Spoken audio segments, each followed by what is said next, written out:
Piercings, jewellery, work life, stories, personal experiences. What more do you want? Oh, the tea? Well, look no further. Welcome to Tea with D. I'm your host, Deanna. With 11 years of experience in the body piercing world, there are many stories I can tell. This podcast will go into the history of piercing, what happened, what historical events happened. There will also be submissions from clients about their own experiences and the history of them being pierced too. There will also be interviews with other piercers and other peers within the industry, it being jewellery specialists or jewellery makers. So why not sit back and listen to Tea with D. Hi everybody, welcome to Tea with D. You guys are very lucky this week. You have 2 episodes coming at you. They will be available as video formation, so you can watch these via YouTube. You can also audio listen to these via Spotify and Apple Podcasts and other platforms that is on as well, which is awesome. This one is an interview with Elizabeth Moore, who is a friend of mine in the piercing industry and I very much look up to. They work at BodyAlter in Worksop UK, and I was pretty excited to have her on my podcast because she is a very passionate individual when it comes to the industry and what should be done with apprenticeships, traineeships. And we did dabble a little bit into neurodiversity, but I think there might be an episode in the future with her again where we can get into that a bit more.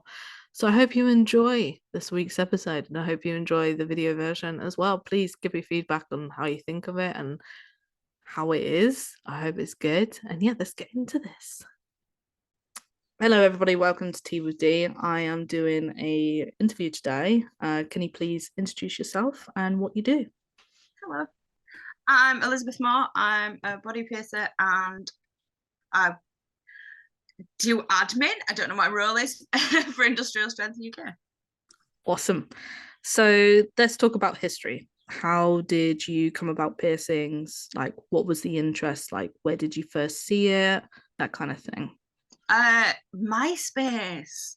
Like, I feel like everyone like in this generation is a BME baby, but I am absolutely a MySpace baby. Like, little scene queens with their snake bites, and I was like, who I want to be. And then it became BME, and then like it just became getting pierced. Fun story though. So I used to travel a little bit, watching bands that I liked. So I used to go to like every city. And I used to go to Nottingham fairly often. I didn't live in Nottingham. And I used to get pierced in the studio in Nottingham by Paddy. Oh, good old Paddy. Neither of us knew until like a couple of years ago. And I was like, hang on. I feel like a guy with giant ears used to pierce me as a teenager. And I'm pretty confident he was the first person I'd seen with like big, big stretched ears. And I was like, I want to do that. That's the goal. Yeah. It's all Paddy's fault. Because like he's not that much older than me. I was just a late bloomer. It seems like a common thing in the industry of like late bloomers, and there are earlier on bloomers. Like myself, I was a very early on just because I am quite young. And like my introduction was BME like in 2007. And then I became a receptionist at 14 and then licensed at 16. So it's like I was a very like wee baby. And then the others are like, oh, I didn't really start until like 20, 30. That's like, yeah, I was 25. Yeah, it just seems like a common thing. And it's quite interesting to like hear it because there are others who did start as like 18.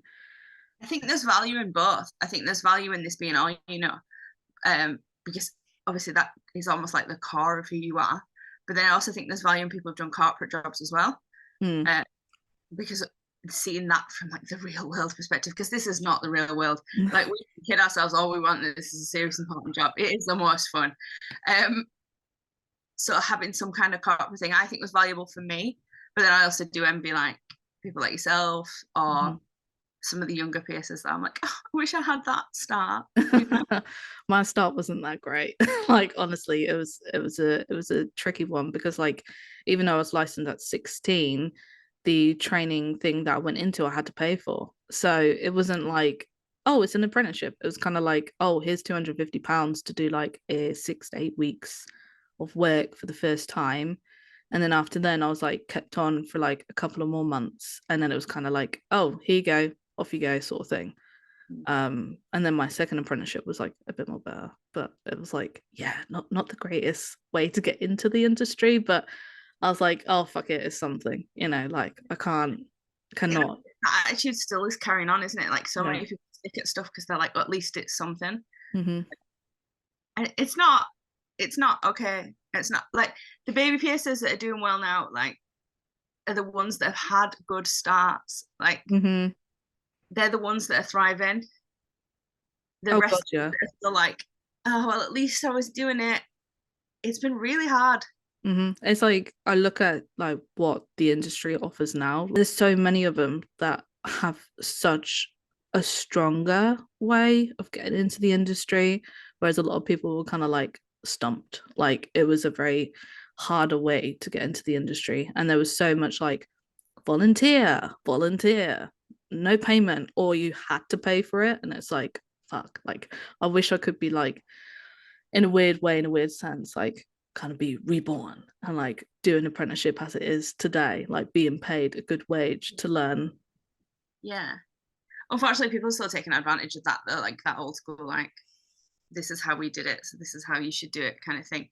And I think part of that is why I'm grateful that I didn't come into it till older, and that confidence level that comes with being a 32-year-old lady is Jenna.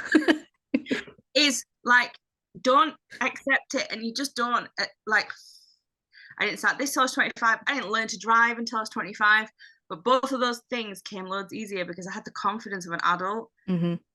And like people are taking advantage of teenagers because they know that they can. Yeah. Boils my piss. I think a lot of people know that it does, just because the way that you're so like expressive about it. And it's nice to know that you are seen as a person to look up to in the industry. Like I've spoken to multiple people who have said the same thing, even myself. Like I look at your work and I'm like, fuck, I wish I was that fucking good.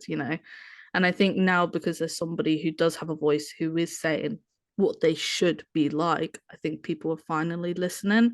But then there's like some people who are like, well, it's easier just to get somebody in who can do the free work. And it's like, no, free labor isn't a thing anymore. No, my goal with like talking about it was never to make shop owners or like existing piercers change their attitude, because it felt like a losing battle. Like the pushback was so hard.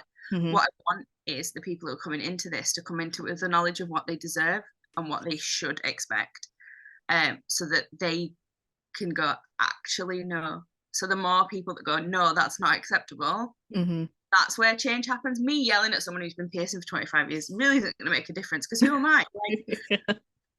who am I? Like, I mean, it's 7 years next week. Like, they're not listening to me. But somebody who hasn't doing it all might. Yeah, exactly. And it is slowly like getting there. Like, they're like myself, for example. I had Lauren, who now works at Maria Tash. She's doing very well for herself. Bumped into her earlier in the week just to see how she was, and she's doing great.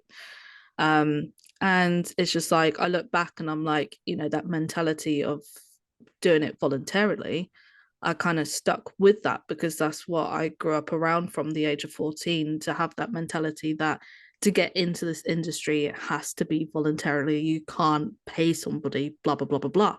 So when I took Lauren on, I said to her, you need another job just because this is taking up your time and voluntarily. And then when she started piercing, I was like, oh, you can keep that money. Like, there's no point of giving it back to me because you've been doing a lot of work for free. Keep that money. Of course, I look back now and I'm like, I wish I understood it a bit better. But at the time, I was like, I'm self-employed. Like, I can't put somebody on. I can't like employ somebody. Blah blah blah blah blah.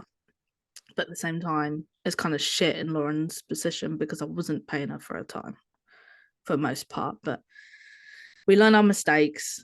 We all have to grow, and like it's a bit like generational trauma. Like if you're not the one that breaks it, then it is just going to carry on. But like you do the things that you learned from the people who came before you. Oh god, yeah. That might have been fine at some point, but it's not now. Like, I'm not having a piercer who's slinging like £500 BVLA pieces in face to tell me they can't pay their apprentice. Do you know what I mean? Like, yeah. No.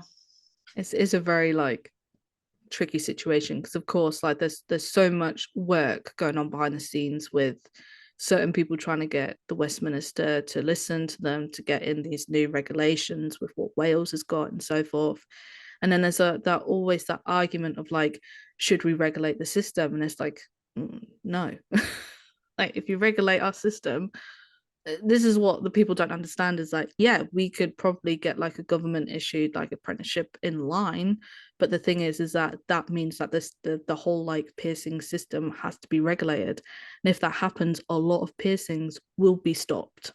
Like it's like, oh, but what about insurance? It's like, it don't matter. Like if the government get involved, bye dermals, bye navels, bye bridge piercings, bye cheeks, just because of the high migration rejection issues. Understanding, but from a government perspective as well, if the government get involved in our training, it will mean anybody that's qualified to teach could teach it.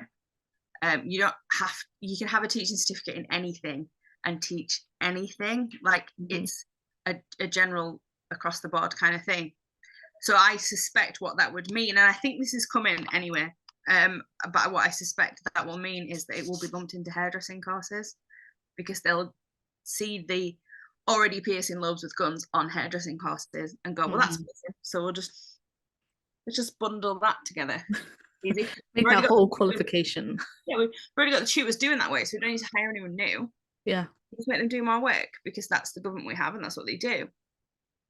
So that's where we're barreling towards, which again is why I'm really passionate about us getting it right now. If we want this to stay with us, we have to do it right. Because we're on the radar. I say this to people all the time. The moment a tattooist was featured on an accountant's advert on national television during prime time, we are on their radar.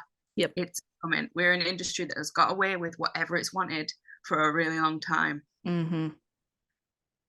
It's just not going to continue because there's no money in letting us do that. Yeah, and it doesn't help with like, you know, the most recent event that happened in the piercing industry, like not that long ago.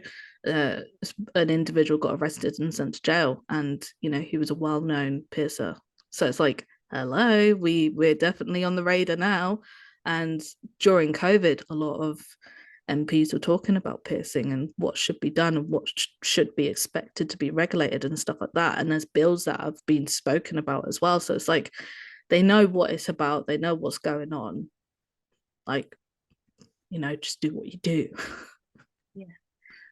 And it's why we need to be all talking sense and not saying the same stuff. Like I'm not saying everyone has to have the same opinion on anything, but a kind of united front is important.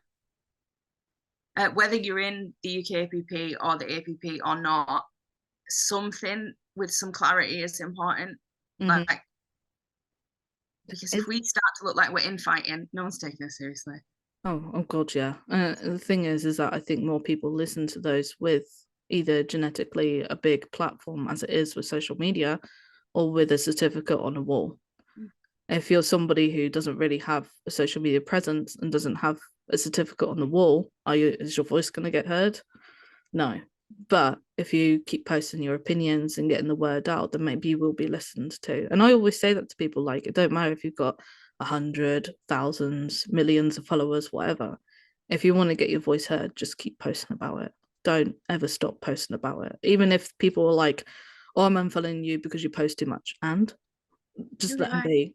Yeah, just goodbye. Don't need you. You're not welcome in my presence. Just keep posting about it. Like, I'm constantly posting shit on my Instagram, and I know people unfollow me because I post it. But at the end of the day, if I want my voice to be heard, I will clutter my social medias because it seems to be the only way that I can get my voice heard. You could write a letter to your MP, but you're going to get a reply? Fuck no. Not with the local elections anyway. No. I suppose it depends who your MP is. Oh yeah, well, Newbury's very conservative, so that ain't gonna fucking happen. We have an independent, but I'm not really sure where they stand where I live, and Worksop where the shop is Tory. So yeah, well, maybe get Paddy to do something. He's got a voice. All right. Anyways, was there always an interest with piercing, like growing up, like during school or colleges? Like, were you always like interested in it? I think so. Like I was pierced probably more than I should have been at school. and like doing stuff with it. But let me tell you, I was absolutely terrified of needles. Yeah. Yeah, like absolutely terrified to the point I once went for my navel pierce because my mum was like, "You have a navel piercing?" Like, no one will see it. It's fine. You can have a nose pierce. Because the school I went to and like the culture I grew up around, it was totally like fine for you to have a nose piercing at school. So I appreciate that. I was kind of looking for that. And the guy did my navel and I about decked it. It was like, maybe you go somewhere that does your nose with a gun. Like that was his suggestion. He was Oh like, my God. let's not get a needle around you. Like it was bad times. But I was still like putting myself through it in a big way. Yeah. Because I needed to get past it and I didn't get past it for a long time. Like, but I was interested for sure. I couldn't really watch a lot of like videos, but Mm. pictures were always fine. Yeah. And I pretended for a long time that I wasn't scared of needles because I was like, I'm cool and I'm pierced. Like, I'm not scared of anything. I think a lot of piercers like that or still like that in a weird way. Like if I get a blood test, I say I need a beta block or two just so Yeah. I can get through it. Don't like it. No, I've honestly very similar with me. Like when I was like 13, I faked my mum's signature to get my double lip pierced, and I was absolutely petrified of needles and blood. So the person who used to pierce me, they do me as a regular, so they'll like block out like a whole hour just so that I could do it.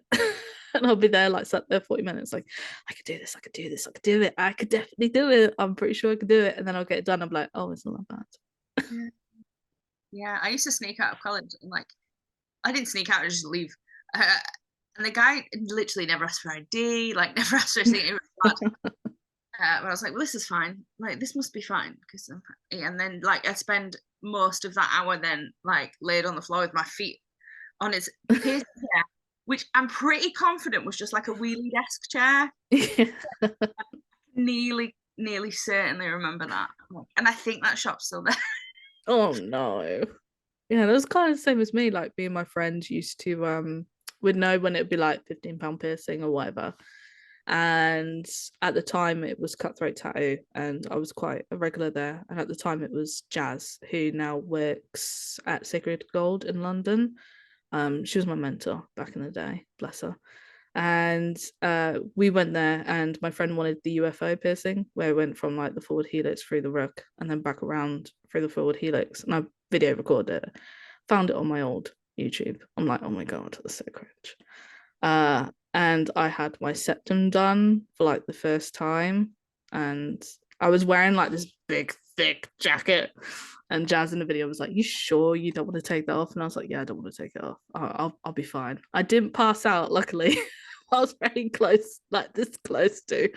Um, but I did went white as a sheet, and I almost did. But then I came back around, and I was all right. But it's just like, oh my God, like what I used to do at college was just fucking mad. I can't do it now. Not a chance. It takes me like 6 months to commit to a new piercing. Like, I think maybe I want my forward helix doing, and it's forward helix, like it's fine. And I'm like, maybe I'll wait until like Buddha release a piece of jewelry that I'm interested. Like I'm very about what happens. I'll have it done in like a year and I'll be fine. Yeah, no, I was the same with my cheeks. I had them done by Jazz when she was an apprentice, and this was when I was like, oh God, 16, 17. And then I had them redone a few years later, and then had them redone again. And then I waited like 6 years until I got them pierced again. And then I decided that it'd be a great idea to get it done at trade show. And I was like, hey, Ollie, any chance you could do my cheeks? He was like, oh, because it's you. Yeah, right, I'll do them. And I remember I was like, sat there and I was like, yeah, it'd be fine. Most of the people going home, it's all good. Led down, looked up, yeah, 20 piercers just staring at me, getting my cheeks done. I was like, right, okay, I'm not going to shit myself. I'll be fine. I shut myself, like, so bad. I had a piercing done at the Dublin trade show by Ollie, bless him. Mm. And then did everything that obviously they wouldn't tell a client to do, just got on a plane home like 12 hours later. Yeah, people don't do that. It's not advised. Don't travel with a fresh piercing, definitely flying. On the way there, an irritation on the back of my lobe exploded. And the woman next to me went, ugh. I was like, I'm so sorry. It's a 20-minute flight, it'll be fine. Oh dear. Right, let me think. Where are we? So It's a question that I love asking. How did you get into the industry? Like, what happened? How did it happen? When it happened? Where it happened? So I didn't know it was someone's job. I'd never met a piercer that wasn't a tattooist as well. Or to my knowledge, turns out I had met Paddy, but at the time I'd never made that connection. I just thought Yeah. all piercers were tattooists, and that's how that worked. So I was being pierced by like someone quite local, and I was in a big mental health crisis. So I wasn't really leaving the house. That was the only time I was leaving. Was I was like, I'm gonna get a piercer, I'm gonna get a tattoo, and the lady there was only a piercer. I was like, shit, I can do. And that shop were advertising a job. I didn't get it because I had obviously zero experience and fainted every time somebody showed me a needle. But I was like, I'm gonna get over that, and I'm gonna be a piercer. I'm gonna do it. This is going to be a thing that gets me out of the house. So a woman who my mum worked with, this is very convoluted. So my mum's colleague's son was dating a tattooist who was looking for a piercer and was happy to train someone. So I went there and I was paid in lunches. Nice. Yeah, That's a good deal. yeah. It took me 3 buses to get there. Oh, shit. I was traveling like 2.5 hours a day. It wasn't even that far away, but on public transport, like it was. Hmm. Not doing a lot of piercings. It was not the best experience from a personality standpoint. Like we weren't well suited to each other and like Yeah. things like that. I then found a job in a different shop who again were willing to sort of take me on the grounds that I didn't really have a lot of experience. I'd done some piercings by this point, but nothing that would have warranted me being taken on as a piercer. Like a free pass. Yeah. So they were like, okay, let's start again. Let's break some what could be bad habits. We don't know. Let's see. So I went to that shop.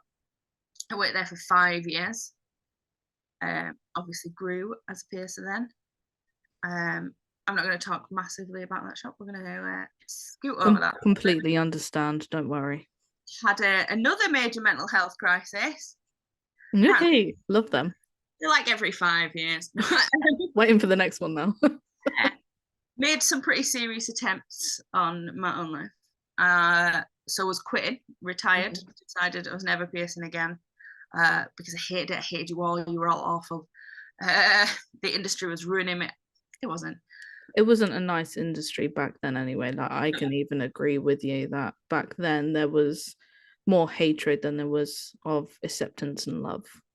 Yeah, I've learned a lot from a lot of people at that point. Mm-hmm. I felt like kind of stalled as well. Like I didn't think it could go any further. I am guilty of holding the people in like social media and the piercing groups in such high regard that I was like, these people are never going to notice me, so what's the point? And now I'm like, it doesn't matter if they don't notice, it's fine. I was like, I'm never going to be one of them. Like, so I don't want to tell to anyone. Anyway, I'd quit. But then I logged onto social media for the first time in like 5 months and had a message from Paddy saying we had a shared client and he was like, just to let you know, I've seen her, this is what I've done. Because we'd done that a couple of times. Like, so you've transferred that information because our shops went far away from each other. Yeah. And I was like, it doesn't matter, I don't do this anymore. And he was like, if you change your mind, come up and see us. So I did. And he was like, I'm looking for a piercer. And I was like, really? I'm interested. Tell me more. I did a trial day and it's been 2 years. I like piercing again. Hooray. Yay. It's good to see you back. Like I remember when you left because you posted on Instagram saying like, I'm not going to be a part of the industry anymore. And I was like, oh no, not another one. Like at that time, there was so many people that were like leaving due to like different things. I was like, oh, fuck's sake, here we go. Like all the piercers are just going to drop like flies. No one's ever going to come back to the industry. And then when you announced that you were going to go and work with Paddy, I was like, yes, fuck yes. Like I was like, yes, she's back. She's got to kill it. And then you released like the whole like Mattel Barbie like kind of theme with your work, and I was like, okay, yep, I love this even more. Like this is amazing. And yeah, it's just been great to see you grow. Like from my like standpoint, like it's just mad. Like seeing how people can grow in the industry and how much they can suck it all in and basically improve their work in such a short amount of time as well. It's mad. Like I've been doing this for 11 years and sometimes I think, oh, early retirement, 30, yeah, maybe. But like it took me a long time. to Yeah. process like how I can improve my work. And yeah, it's just mad. It's mad. I think we're all a product of the people around us, and I think we're lucky as an industry to have the community that we do have. Like Hmm. it's not there for everyone, and but also I appreciate that there's some downfalls to how close knit it can be. Hmm. But if you're not learning from the people around you, who else are you going to get any of this from? And I think, again, we're so lucky to have this because I've said this to you before, we've had this conversation before, but other Yes. industry professionals in any industry don't owe you anything. Hmm. The fact that people are willing to give that information like they are, and the groups that we have, and the people who are pushing for different things constantly, whether they charge for that information or whether they give it away for free, it's still work that they don't have to do. So we're really lucky that we have that, and I think I am a product of the piercers who I've looked up to and learned from. Hmm. Always, and like I'll always be grateful for those people. Like I have my little list in my heart. I know who they are. Yeah, I'm exactly the same. Like even like the newbies that I just like I call them newbies because they've been doing it for like 4 or 5 years. But it's like even them, like I've put them on my list like inspos, like in capital letters, just because the work that they put out and the piercings they put out, I'm just like, what the fuck? Like when I was like doing it that long ago, I was fucking shit. Yeah, like if you look at Phoebe, who's just gone to Ollie's shop, Yeah. and Ellie, who Hmm. works with Dan Harrington, like what the hell? Like how I know. It's tiny little precious angels. They're just like, yeah, we're just killing it. Don't worry about it. It's fine. yeah, yeah. It's just it's mad. Like all the ones that are like what classifies babies. Like, should really call it that. Should call it like junior piercer or something like that. But they'll always be our babies in our eyes. Like definitely if we've been in the industry for like quite a while, and it's just mad seeing them how much like progressing. Like Sid, like at Sacred Gold, like oh my god, the work that he's been putting out lately, like the lobes, the helixes. I'm like, fuck me, when I was apprentice, all of my shit was crooked and it was bulky fucking shit that was like steel externally threaded with like those chunky ass back-ends. Like, and it's just like, whoa, all these apprentices now are so fucking lucky. So lucky. I think they're lucky that they've had the opportunities that they've had, but they're also like working really hard. Oh Like god, yeah. I'm really close friends with Gemma, who works at Rogue, and I Mhm. talk about Rogue a lot when I talk about apprenticeships, because Jay there is doing a phenomenal job. Oh god, How yes. hard she works, like the support she's got and the training she's got and the people she's got around her are Mhm. phenomenal. But she wouldn't be achieving that without the work that she's putting in herself, Oh god, yeah. the And the passion confidence and the confidence just of just blossoms. anyone under 25 that's doing this stuff. The confident, I am so envious of their confidence. Like I was a cocky shit. Like when I came into the industry, I was like, yeah, I could do all this. It's fucking easy. I look Yeah, back and I'm like, you're an idiot. Like you couldn't do that. You fucking pleb. Like stop it. yeah, they just take confidence and arrogance. Yeah. Yeah. I was just a cocky shit. Like my first ever like piercing as a licensed piercer was a tongue weapon. Who the fuck thinks that they could do that straight off the back with no other like practice beforehand? Me. Did I I was succeed? Yes. low, but I jammed the needle into the spine. Like, oh no. It was like my dad's eyebrow, like, and he Ugh. still complains. It's been out for years. It was 7 years ago. He still complains about how much it No, it is like it's so mad seeing how like the industry has developed. Like even in the last like since fucking COVID, like we've got fucking IS UK and After Metal UK, and then we've got Neo Metal like EU. It's just like what else do we need? Any more? Please, BVLA, please, I beg of you. I know that you're British owned, but like, come on. like conference. Huh?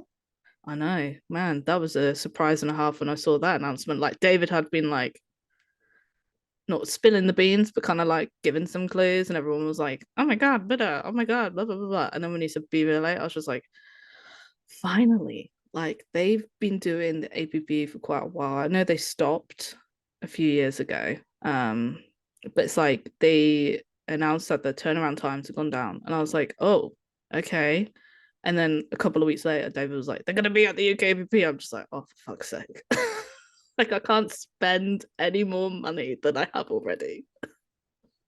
Just like slip this in there. It's not advertising, but I'm gonna do it while we're talking about BVLA and like custom jewelry and stuff. Mm-hmm.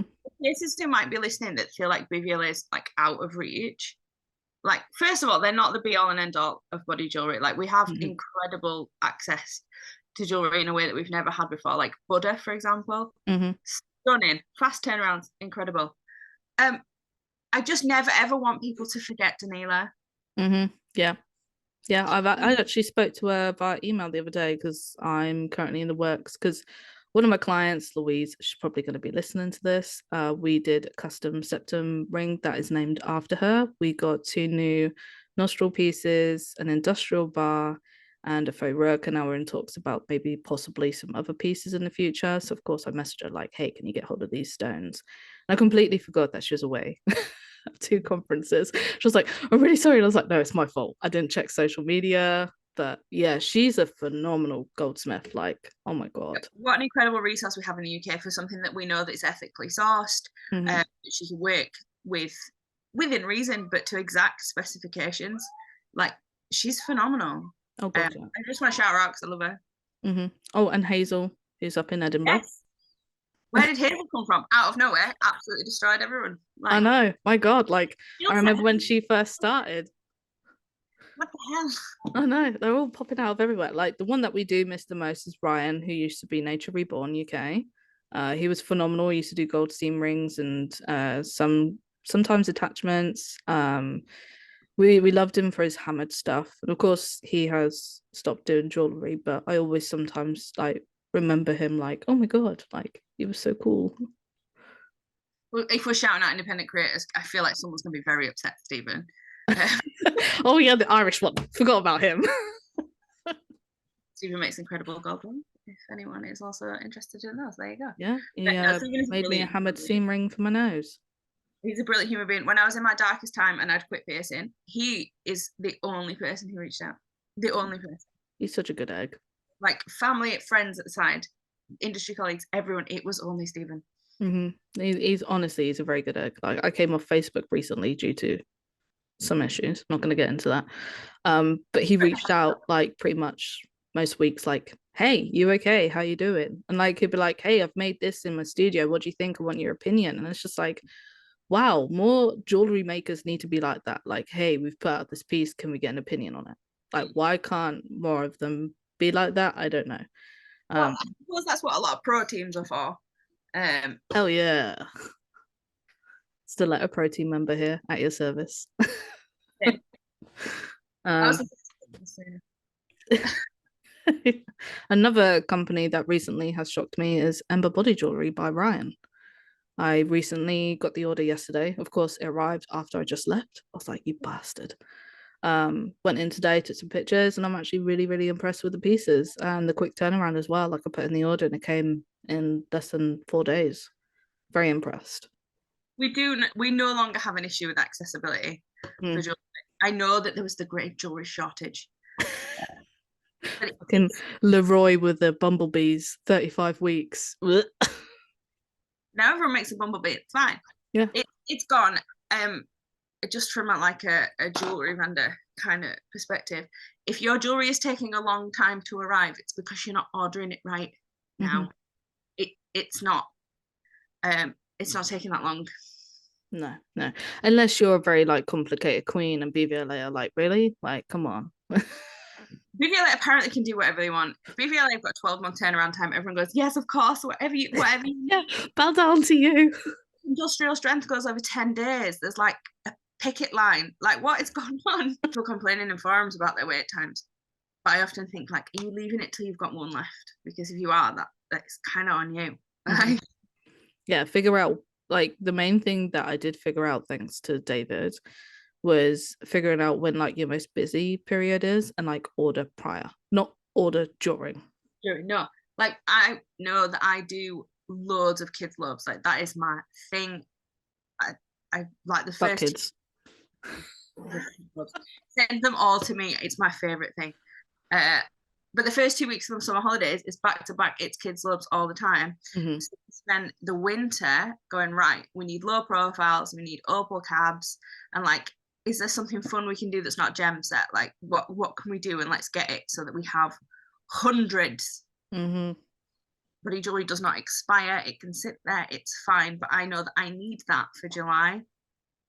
whereas I maybe don't need as many circular barbells because I'm not going to be doing that many septums. Oh my God, the circular barbell drought. That was. Have you considered just using a clicker instead, like an IS clicker? Oh yeah, I do use them. But you know, some people are just like, I really like the horseshoe. I remember when that happened and I couldn't get hold of any for like ages. So I was like shifting Stevens captive rings. And then loads of people fell in love with them. And now I can't shift the circular barbells. Like I've got so many of them. It's like, what the hell? Sorry, won't mind me sharing this, but an interesting take that I got from Nathan at Utopia once was he doesn't pierce septums with circular barbells because the only people who want the circular barbells are the ones who want to flip it up and hide it. Mm-hmm. And he thinks if you want to flip it up and hide it, it's not piercing it. I love that. I remember I had this like influx of just like teenagers who wanted their septum done and they wanted like a retainer type of thing. So I was like, Stephen, mate, can you make me like 100 retainers? On the other side of the industry, if you didn't become a piercer, what do you think you would be doing right now as a career? Oh God, I worked in a bank. Yeah, I remember you saying about that. And then I worked in a broadband customer service for a while. I didn't enjoy either of those things, and I definitely wouldn't do that now. But I think I very easily fall into things, so I'd potentially just carry on thinking that that was what I did. If as a child I wanted to be a librarian, You could do that. I could do that. You have to have a degree, which I didn't know. Or when I retire, I want to run a little secondhand bookshop with a cafe. Oh, that'd be cute. Yeah, it's like at the seaside. Yeah, with a plant section as well. Yeah, that'd be nice. Also, I find it very hard to part with books, so that might be difficult. Just someone comes in and I want that book. No, it's not happening. Goodbye. My sister was bought me like a little stamp that I could put in Yeah. like the library of Elizabeth. So that she was like, if you lend it to someone, like they know it's yours. And I was like, I don't lend books. You know. You know. I think I'd also be a terrible librarian, but Yeah, you could work on it. Eh? You know, you used to be scared of needles, but you yeah, worked on it. Um, is there an event within the piercing industry that you very much still like look on to research on or look up just to read about it again and again and again? Fred. No, I don't think so. You'd think I'd be more of a history nerd than I am. Yeah, just because of the amount of books that you read and how much you love the Tudors. Like, come on. If listen, if he had a stretched lobe, I'd be all over it. No, I don't think there is. I once fell down a rabbit hole of the Prince Albert thing. Yeah, I think we've all been there as piercers. Yeah, like desperate to work out. I'm pretty confident in the theory that it was a Prince Albert, not the one that we think it was. Mm-hmm.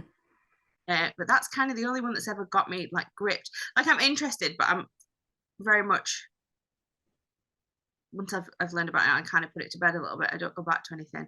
Oh, that's okay. So UKPP last year, Mm-hmm. I wasn't in the class, but Ryan, who comes to the IS booth with us, was. Paul King talked about the first registered piercer in the UK being the first female registered piercer in the UK being based in Worksop. Yeah. BodyAlter is. And we can't find any more information out than that. So annoying. We don't have a name, we don't have a shop, nothing. Yeah, it's kind of like the same situation that I'm currently in, like trying to like find out the piercing archive of the UK. Like there is nothing, like no footprints, as I call it. There's nothing to type up in Google to find certain information about it. And once it's like said, it's like, and like tell me more. Is there anything else? I think from a historical standpoint, ever. So I did my Tudor fascination comes in here. So anything that was underground is always going to be harder to find. So I'll like something I know lots about. So Anne Boleyn, for example, the history is not very shaky because it will have been hidden because of the crime she was accused of as she died. We know more and more and more, but it was erased. So from the piercing scene when it was underground, people weren't writing things down because they couldn't. So anything you get is already going to be shaky as to whether or not to take it as a fact. We know that from Jim and Doug anyway, that let's not take any of our history as fact. Yeah. anything you Gotcha. think you know, unless someone was there, unless you're hearing it from Paul, for example, or someone who's just been around it a long time. It's really unlikely that it was true. Mm-hmm. This is why we have to make history now. Yeah. Now we can write things down and care about things and document things and make podcasts and Instagram accounts, and it's now. And not get so stressed about it. Yeah, because it could all be bullshit. Yeah, yeah, yeah. Definitely with me anyway. I'm just gonna delete everything because it's bullshit. Yeah, you're done. No. I'm in my early retirement. You So always history with a critical mind, always, no matter oh, what it is. I think we're all like it though. I think it just stems from that well, when you did that poll in the group about neurodiversity, I was just like, oh my god, how many people? Like, I'm currently in the process of being diagnosed with ADHD because it didn't really click with me until one of my clients, who is one of the people that basically diagnose people, was like, hey, the way that you set up, yeah, there's a few traits of it. I was like, traits of what? She was like, ADHD. And I was like, oh no. Like it all just started sinking in and I was like, ah yes, the disorganized mess, but it's organized. It's just like it all makes sense now. And then when you did that poll, I was just like, ah, yeah, that makes sense. And then I started reading into it and they say that a lot of people with neurodiversity do critique themselves quite a lot. And it's like, whoa, us piercers, we do that a lot. Syndrome is a big thing. Oh yeah, definitely. So is there someone who is like an inspiration to you, like who you've really looked up to in the industry? I have a list. Give All us the right. goss. Okay, so it's Paddy, obviously. Oh, yeah. Obviously. Duh. Like when I Can't started, leave him out. yeah, when I started piercing, like BodyAlter and Paddy was like the goal. Like I knew because I was lucky enough to be in the area that a reasonable dream for me would be to work there. But had there Mhm. been somewhere else, it'd been like to work somewhere like that. He doesn't like this sort of thing either. He's always like, no, no, I'm not. Uh, the industry wouldn't look the way that it does now without him, and I will Mhm. argue with anyone that thinks that that's not true. Um, we wouldn't have the access to the jewelry that we have now if it wasn't for Industrial Strength UK. If Paddy didn't take that step, make that leap, take that chance, none of us would be sat doing what we do now. From also from a technique based thing, like I've learned so much from him. Like I'd stopped doing septums until he was like, "Why don't you just do it like this?" And I was like, "Oh shit, no, I like him again." I don't know. I'm not a huge fan of like the popularity contest, but also there are a lot of people I do look up to. Um, Jabber and Chanel really helped me a lot when I first started talking about the apprenticeship thing, Mhm. and I'll be grateful for that for a long time. The setup they have is beautiful, Oh and god, yeah. they've consistently been there and been supportive. Hmm. I like how I talk about them as a collective as well, like I do as well, all the time. a group, and it's going to be a controversial hot take for everyone. Um, anyone who I've ever interacted with in Piercer Babes, I fucking love that Facebook group, and both iterations of it now. But again, I've received massive amounts of support and growth, and I wouldn't have been able to self critique in the way that I do now. Hmm. I've been happily plodding along, thinking that everything was fine if I wasn't called out for the shitty stuff. Hmm. That probably applies to the UK piercing professionals group as well. Like, When it first started, if oh my god. yeah, if people weren't saying no, this is bad, I would have been like, everything's fine. And hearing like negatives has actually been really good for me because Hmm. I'm a human of needing reassurance all the time. You're doing a Uh, great job. Yay! Lynn Lowhide, obvious for a list of obvious reasons. Again, I think what a phenomenal human. They took a big leap in doing the things that they do and helped Hmm. so many people. Myself, because Of course, you got to be your own inspiration in some way or another. fight a battle against my own brain and still be sat here. Yeah. Yeah. You know, yeah. There's loads of people, and I'm really grateful to have the people in the industry around me that I do, and know that I can feel supportive and have friends. And Mhm. because you know, I didn't have friends at school. I didn't really have friends in any of my other jobs, like people that I maybe talked to, but that never went any further than that. But to have this little supportive network of people and to Hmm. feel part of that, and I never feel stupid asking a question. I feel like I can provide information without anyone being like, she's wrong. Yeah. It was a position I didn't think I'd be in like Hmm. 5 or 6 years ago. So I'm grateful to everyone, really. Pretty much same boat. Like I'm always grateful for everybody that I speak to and who has the time, basically, to let me just everything at them. One more, Nathan Haig. Nathan Haig. The Pacer Trade Show is very, very dear to my heart. And again, Nathan took chances on me that I didn't think anybody would. Hmm. I've spoken at every Pacer Trade Show so far. Not in London, though, which I'm sad about, but it's fine. That's the only one I can attend. I'm not speaking. Well, I'll be speaking loudly everywhere, but I'm not like doing a speak. But Nathan took a chance on someone who I thought at the time was like unheard of. Hmm.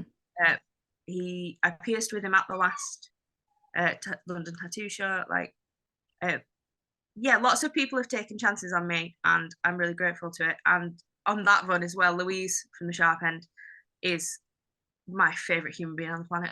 She is so sweet. What an incredible human being. I would stop going to events, I think, if I didn't know Louise was there now. I haven't had the opportunity of meeting her yet, but Okay. from social media, the presence that she has on the Sharps magazine Instagram, she just seems like a very sweet individual that you could have an easy conversation with. And Ollie's exactly the same, like completely the Yeah, same. super wonderful people and doing well. The Sharp End and Cognition is something that the industry's needed Oh god, yeah. for a long time, and I'm very pleased that it's the two of them that are behind it. I think they give it some longevity, they give it some gravitas, uh, and yeah, I love them both. But again, I'm very grateful that Louise has taken the chances on me that she has. Oh god, yeah. So, who would be your dream boss or co-worker? And you're not going to say Paddy because you've already said Paddy. And you're not Well, going to say Jabba either because we already know that Jabba would be the ultimate greatest boss ever. I've made it. I'm fine. Um, no one. I don't know. I'd maybe like to work with something. I don't think I'd want to move from BodyAlter now. I think it would take a very, very like big, big change to want me to go anywhere else now. There's some shops I'd love to like guest at. Does that count? Yeah, go on then. Why not? Like I'd like to work at Icon maybe for a little bit. I feel Yeah. like I really like their setup. Club Tattoo, obviously. Uh, I'd like to go to Canada maybe. I really love to meet Courtney Rose. So there's people I'd like to work with maybe for a little while, but I think if I was to ever move on, I think I could only work for myself now. Yeah. But I don't want to do that. I'm No, not very good at being self-employed. no. And I think you'll miss Wendy too much as well. I really like the family we've got at the shop. Yeah, it's very sweet. Yeah, I don't see that there'd be anything to change that really. Right. Mhm.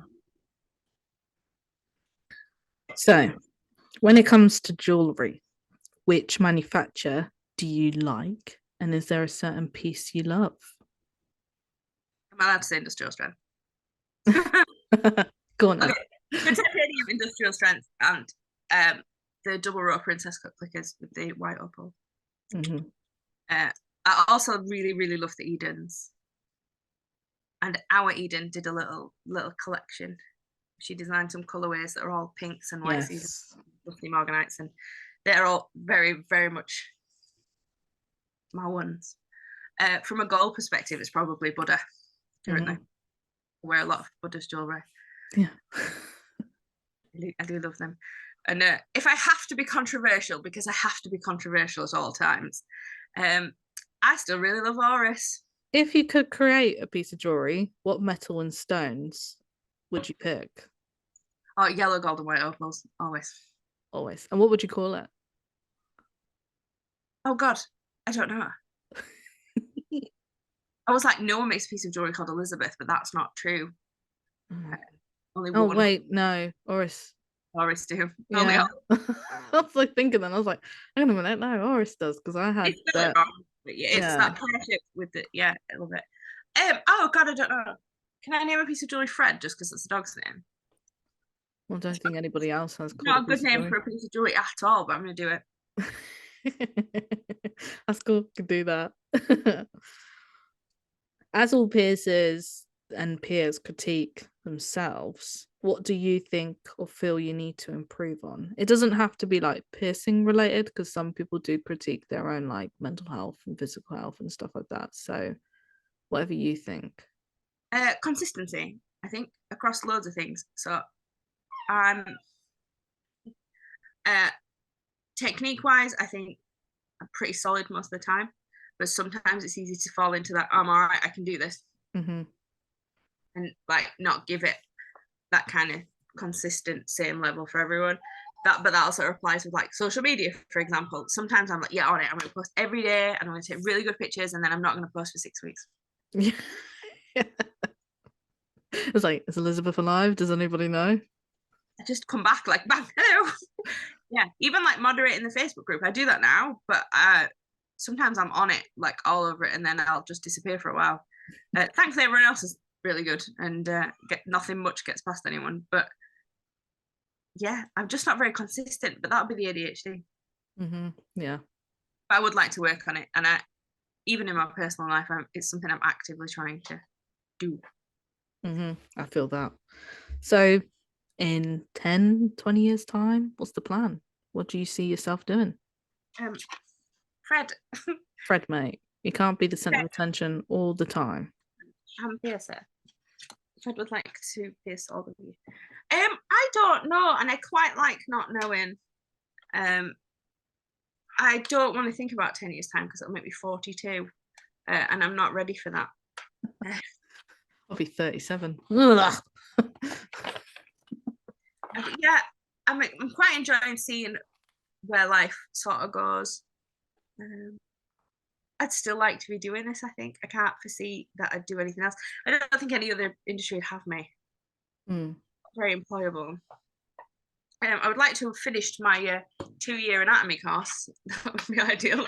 I've been doing for 1.5 years already. Struggles are real. I just keep losing focus. Yeah.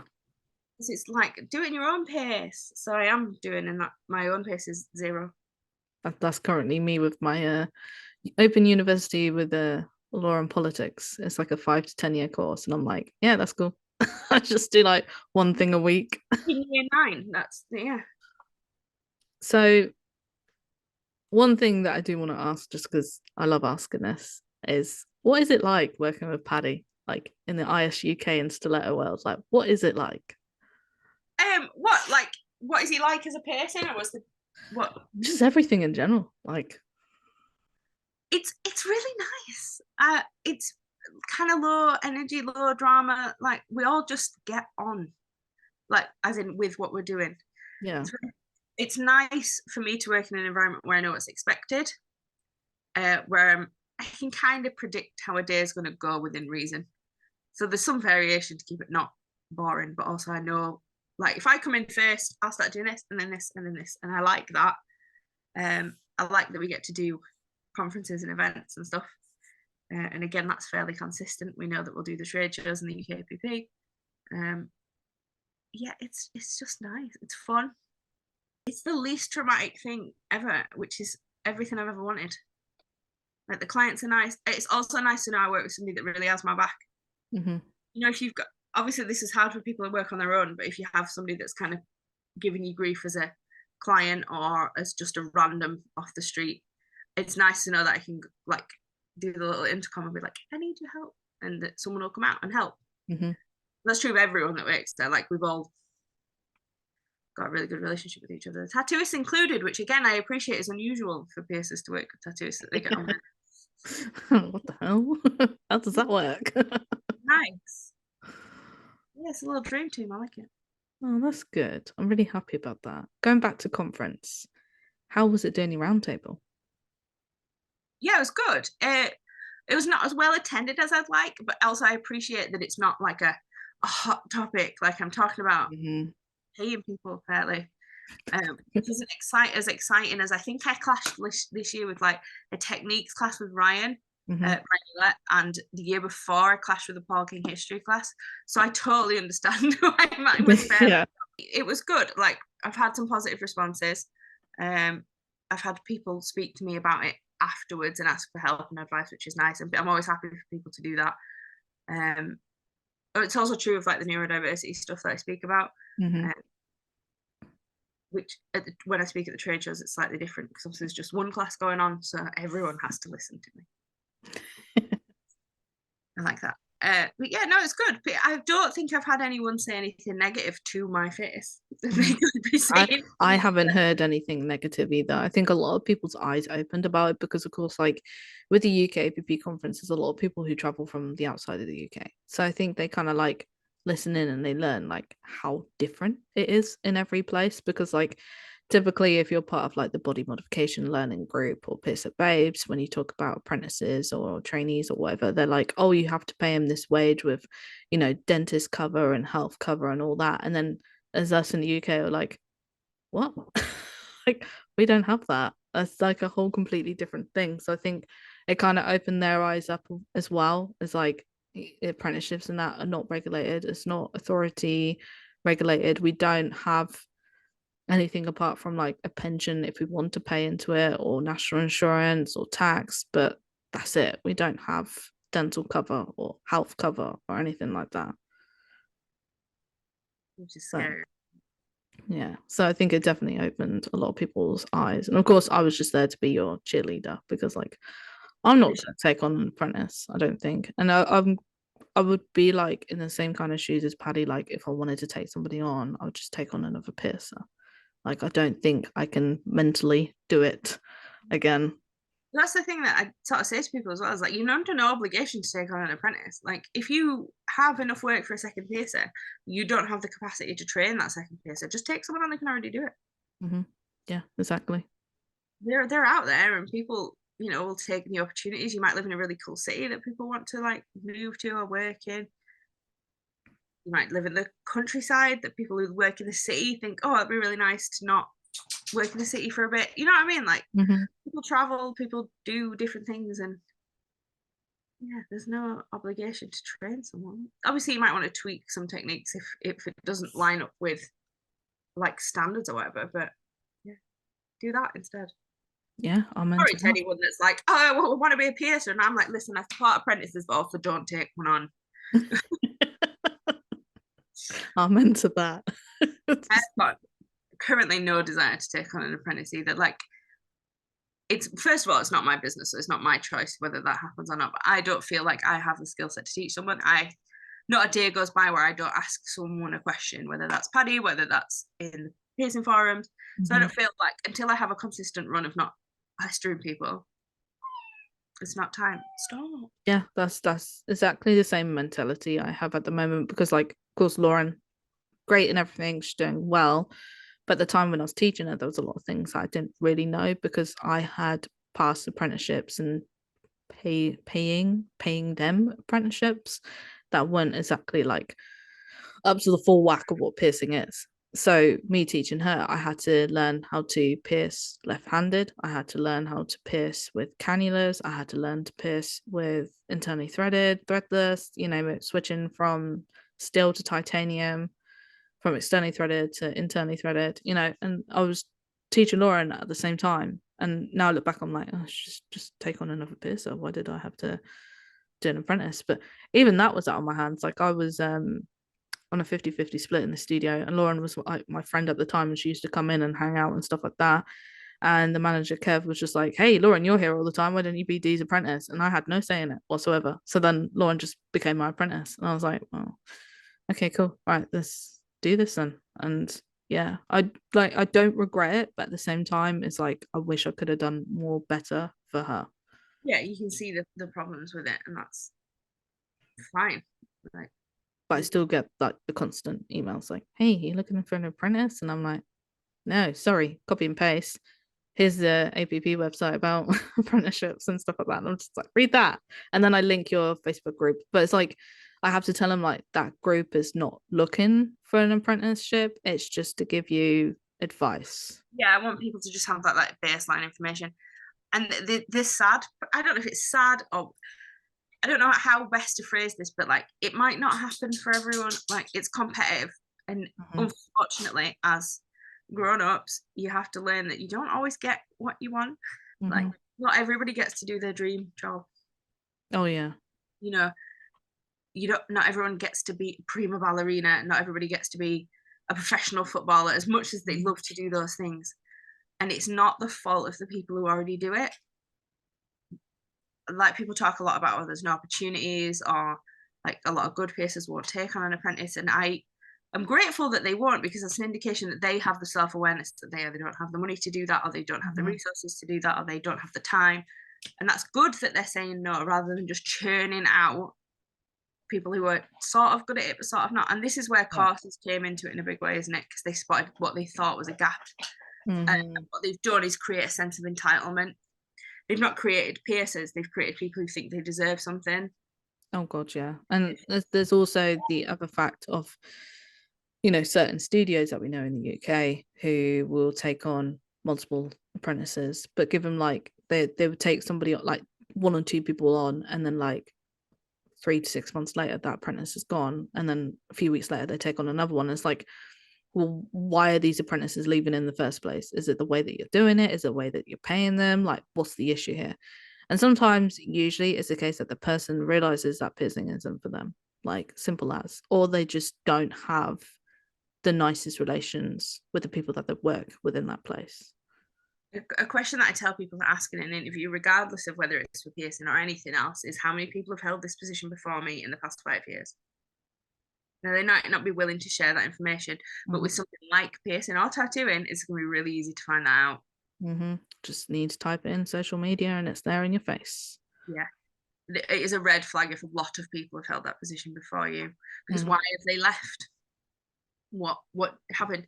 If it was a piercing apprentice, for example, and they just got really good and moved on, you should be able, there should be some sort of trail that you can follow their career and go, oh, well, that's fine. Yeah. But if it is that a shop just takes on apprentices and just takes on apprentices and just takes on apprentices, there's an issue there. And either they're not being paid or they're being paid at the apprentice rate cheaper, which is also illegal, just so everyone's aware. We're not actually apprentices. They're trainee members of staff. They should be paid at least minimum wage. I will. If anybody tries to like go at me for this episode because of what we are saying, please look up the UK law. Thank you. We're not apprentices. We do not have technical apprentices because the government aren't involved. Yeah, trainee members of staff, they should be paid at least minimum wage. To be honest, if anyone's ever got at you about it, they can physically fight me. It's fine. Sure, I'll pay enough money just to watch that. Yeah, I'm not scared. Yeah, and it's always going to be that argument in it. Like, yeah, you can believe whatever you want. Like anyone listening or watching this, like they can believe whatever they want, but it doesn't change the law. There's loads of laws that I disagree with. It doesn't change it. I generally go 5 miles over the speed limit all the time. So look at me, 5 miles an hour over the speed limit.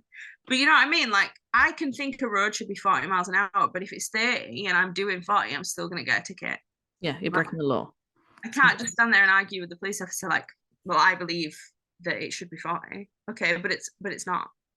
It's like even like some people, like I've seen it in the comments and stuff like that, they bring up like the whole like common law and all this shit, and I'm like, look, common law it's not about anymore. That was broken down many years ago and it's not classified as common law anymore. So even if you use that excuse for you to take on what we would so call an apprentice and just not pay them because it's like voluntary, or pay them like the apprentice like £3 something, £4 something, it's illegal. There's no government officiated documented qualification within the piercing industry at all. There is nothing. I've also heard every attempt at a loophole that anyone thinks they can think of.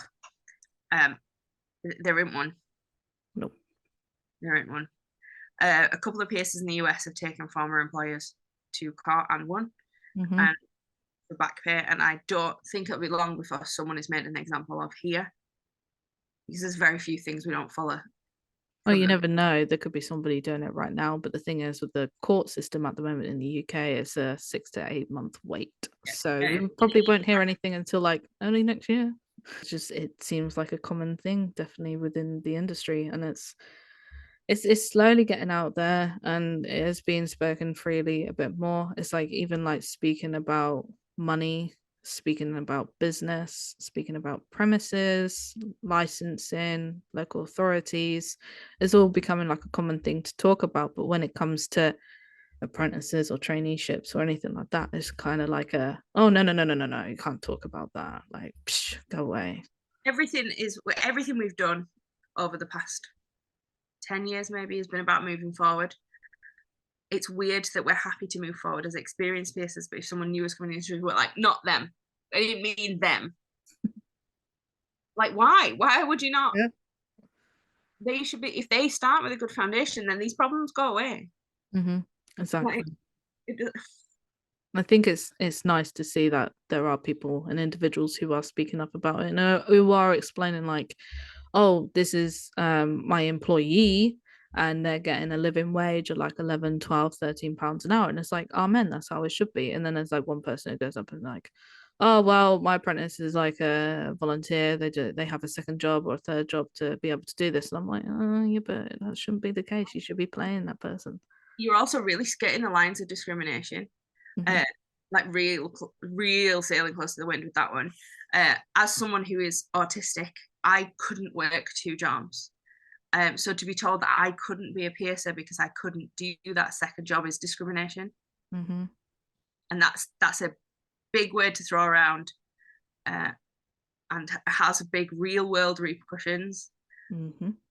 It's and also right again hot take the arrogance of someone who thinks that their knowledge is worth someone doing that to themselves. Who do you think you are? Yeah.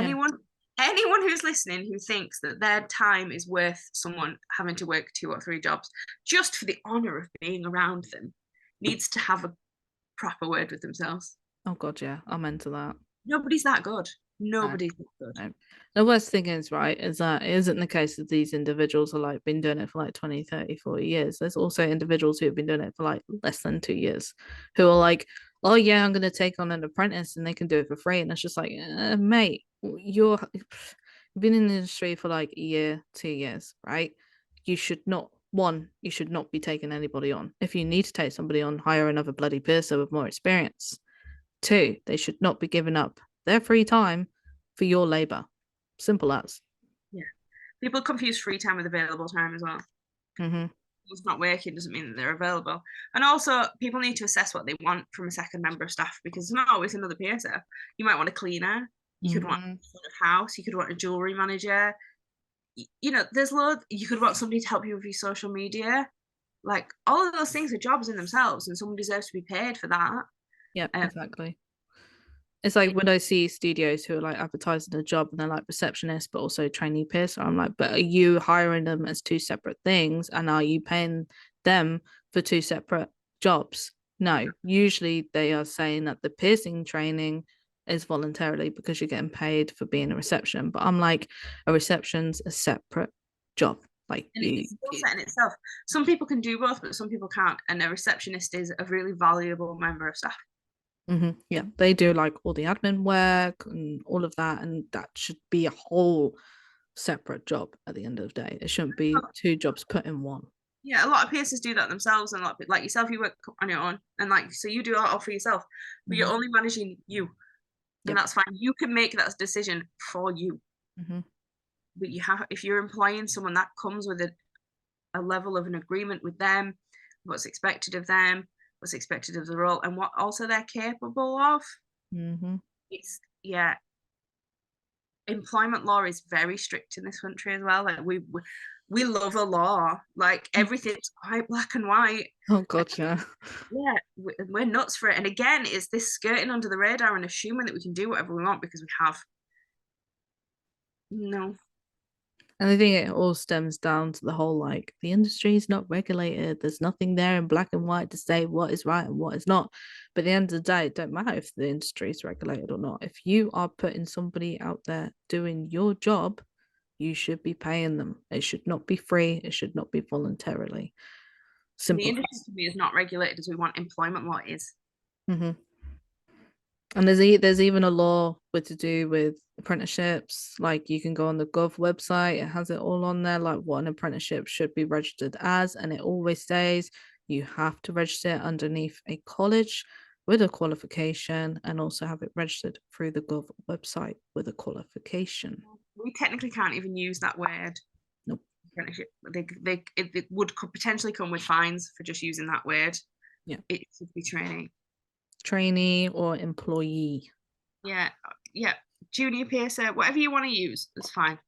Yeah. But you can't say apprentice. No. Well, I'm gonna leave it on one last question, and then I will be finishing this interview because it has been going on for a little bit. Yeah, we've about it, haven't we? Sorry about that. That's all right. What is your current favorite book right now? Because I know you're a bookworm. Come on, I know you got Oh, one. I can literally get it. Okay, Go on. The title's racist, but the book's about racism, right? No one panic. Oh, okay, yeah. Okay, no one panic. It's incredible. 5 stars. This is my special edition. Mm. But I recommend everything that Rebecca Kwong has ever written. But this is about racism in the publishing industry. Basically, a Chinese author writes a novel and then dies, and her white friend steals it and publishes it. Typical. Yeah, it's Explaining. very good. Yes, it's the last book I gave 5 stars to, but anything Rebecca Kwong's written ever is my favorite. Brilliant. I knew you would have something. As if I went straight to it as well. Like I thought it would be this shelf. This is my favorite shelf, but it's above it. Nice. Well, I just want to say thank you very much for giving up your time to come on to this wee interview in my podcast. I really do appreciate it. I like talking. It's my favorite thing. So thanks for having me. Who doesn't probably be around to at some point? Yeah, we need to talk about neurodiversity next time.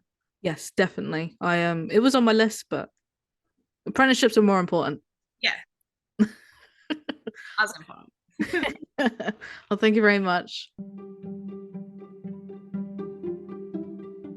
Are you a client or somebody who follows me on social media and you want to submit your story? Well, you're in luck. You are welcome to submit it via email, which is Deanna, DEANNA, at pearlcollective.net. This could be an experience you had or just some questions that you want advice on.